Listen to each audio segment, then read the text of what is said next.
Types of reactions की। Reactions हमारे पास different तरह के होते हैं।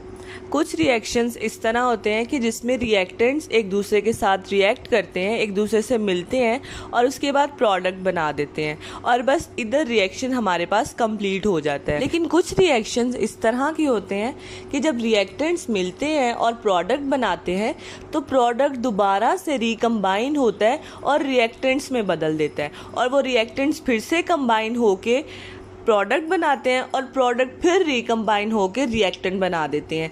इस तरह से ये रिएक्शन कभी भी कंप्लीट नहीं होते, ये रिएक्शन चलते रहते हैं। सबसे पहला रिएक्शन हमारे पास है इर्रिवर्सिबल रिएक्शन। तो नाम से ही पता चल रहा है, इर्रिवर्सिबल का मतलब होता है कि जो चीज़ वापस नहीं आ सकती। इन रिएक्शंस में क्या होता है कि जब हमारे पास रिएक्टेंट्स कंबाइन करते हैं तो वो प्रोडक्ट बना देते हैं, लेकिन जो प्रोडक्ट है वो दोबारा से रिकम्बाइन नहीं हो सकता। यानी प्रोडक्ट्स हमारे पास दोबारा से रिकम्बाइन होके रिएक्टेंट्स में कन्वर्ट नहीं होते, बस रिएक्टेंट ही कंबाइन होके प्रोडक्ट बना देते हैं और वहाँ रिएक्शन हमारे पास कंप्लीट हो जाता है। तो ये रिएक्शंस जो होते हैं ये हमारे पास कंप्लीट रिएक्शंस होते हैं। इसके अलावा ये सिर्फ एक डायरेक्शन में प्रोसीड करते हैं, क्योंकि मैंने आपको बताया ये सिर्फ रिएक्टेंट से प्रोडक्ट में कन्वर्ट होते हैं, प्रोडक्ट से रिएक्टेंट में कन्वर्ट नहीं हो सकते। तो बस सिंगल एरो से इसको हम लोग इस तरह से शो करते हैं। इर्रिवर्सिबल रिएक्शन की मैंने यहाँ पे एग्जाम्पल भी मेंशन की है कि जब दो हाइड्रोजन एटम एक ऑक्सीजन एटम के साथ कंबाइन करते हैं तो वाटर मॉलिक्यूल बना देते हैं और यहाँ हमारा रिएक्शन खत्म हो जाता है, रिएक्शन कंप्लीट हो जाता है। अब मैं इर्रिवर्सिबल रिएक्शन को मज़ीद सिंप्लीफाई करके एक डेली लाइफ एग्जांपल देके आपको समझाती हूँ कि जिस तरह आप लोग घरों में चाय बनाते हैं, चाय बनाने के लिए हमें पत्ती और दूध रिक्वायर होता है, ठीक है। जब आप लोग पत्ती को आप समझें कि ये हमारे पास एक रिएक्टेंट है और दूध हमारे पास एक रिएक्टेंट है, जब हम इन दोनों को कंबाइन करते हैं तो इससे हमारे पास चाय बन जाती है। अब जब चाय बन गई तो ये रिएक्शन हमारे पास कंप्लीट हो गया। अब हम चाय को दोबारा से पत्ती और दूध में कन्वर्ट नहीं कर सकते। अब चाय बन गई है, रिएक्शन कंप्लीट हो गया है। तो ये हमारे पास एग्जाम्पल थी इर्रिवर्सिबल रिएक्शन की। अब सेकंड रिएक्शन हमारे पास है रिवर्सिबल रिएक्शन। नाम से रिवर्सिबल पता चल रहा है, रिवर्सिबल का मतलब होता है रिवर्स, यानी वापस पीछे को जा सकता हो, वो रिएक्शन जो पीछे रिवर्स को जा सकता हो।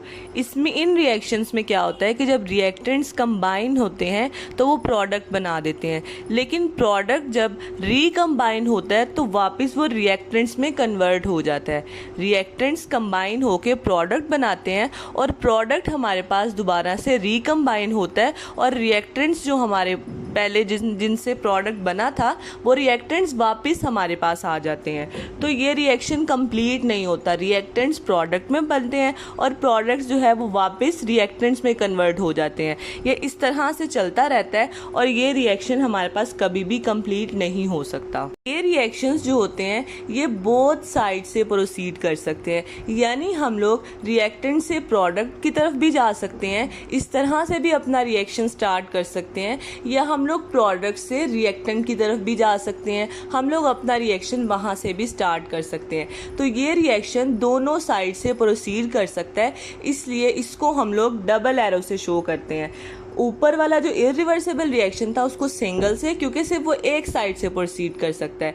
ये दो डायरेक्शन में दोनों साइड से प्रोसीड कर सकता है, इसलिए इसको डबल एरो से हम लोग शो करते हैं। नीचे मैंने इसकी एग्जाम्पल भी मेंशन की है कि जब हमारे पास हाइड्रोजन एटम नाइट्रोजन एटम के साथ कंबाइन करते हैं तो प्रोडक्ट में हमारे पास अमोनिया बनती है।